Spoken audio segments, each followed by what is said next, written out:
আমরা আজকে রাত 12টা 45 মিনিটে খবর পাই যে এরকম বুকে কাটা দাগ আছে এমন একটা ব্যক্তি মানে মহিলাকে হলো নড়াইল সদর হসপিটালে নিয়ে আসা হয়েছে।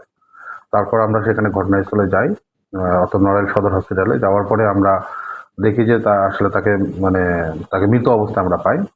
এরপরে আমরা সেখান থেকে আসলে যেটা ঘটনাস্থল ছিল আপনাদের নড়াইল সদর থানাধীন যে বাহির গ্রাম, এই বাহির গ্রামে আমরা যাওয়ার পরে ঘটনাস্থল ভিজিট করার পরে আমরা ঘটনার সহিত জড়িত সন্দেহে আমরা যে মারা গেছে অর্থাৎ খাদিজা আক্তার চাঁদনী তার স্বামী সাকিবকে আমরা জিজ্ঞাসাবাদের জন্য আটক করি।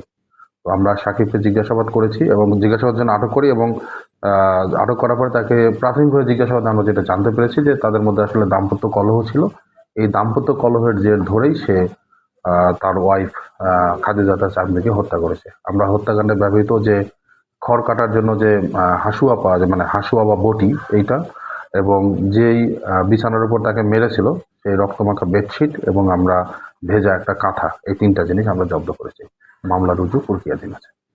ভাই আমরা যতটুকু জানতে পেরেছি তিনি নাকি তার স্ত্রী না, তিনি 3 দিন আগে নিখোঁজ হয়েছিলেন। না, এই ধরনের কোনো তথ্য আমাদের কাছে নাই।